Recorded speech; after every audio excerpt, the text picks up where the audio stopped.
Today marks the 67th anniversary of the Hudsonville-Standale tornado. It's the strongest tornado that has ever hit West Michigan.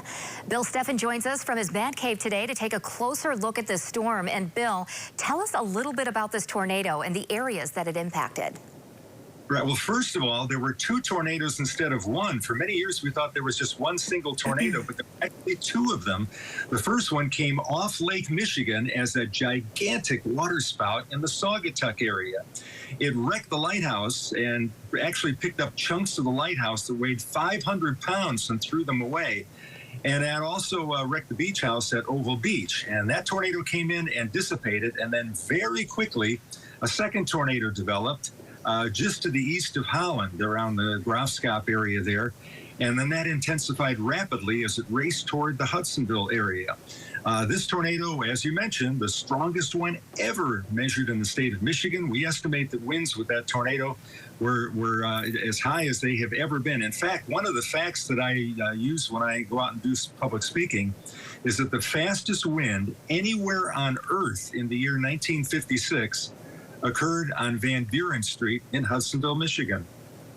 Wow. So this didn't just affect West Michigan. There were other tornadoes in the state that day as well?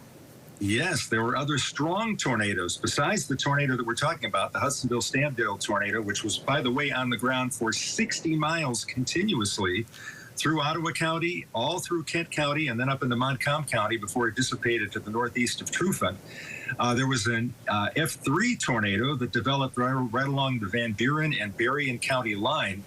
That one south of Bangor raced off toward the northeast, produced some injuries as it cut through Allegan County, the northwest corner of Berry County, and came up north of Lowell. And there was yet another tornado that occurred in northwest Michigan, an F4, the strongest tornado that they've had up there, even stronger than the Gaylord tornado. That tornado started right along the beach in Manistee County and traveled northeast and dissipated as a waterspout over the west arm of Traverse Bay.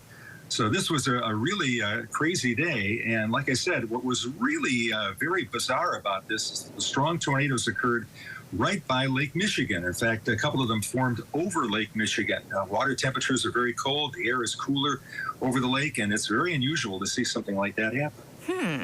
And we have a photo that we just have to show everyone. It is a home, it was a home, that was leveled flat. Tell us about this. Isn't this amazing? This is this particular home right here near Van Buren Street led us to believe that this was an F5 tornado with winds over 200 miles an hour. That is a home. You can see every brick was blown away, and the tornado actually started tearing up the linoleum off the kitchen floor.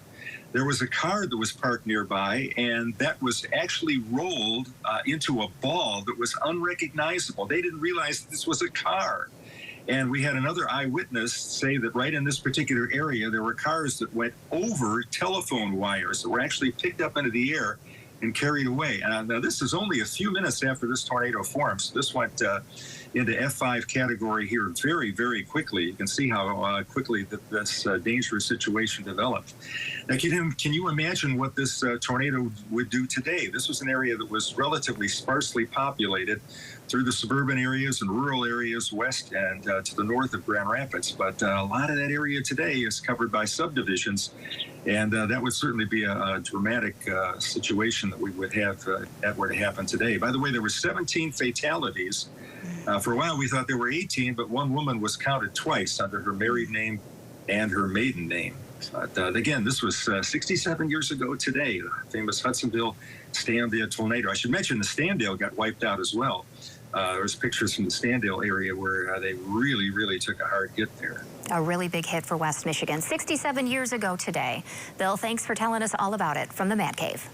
Stay safe, everybody.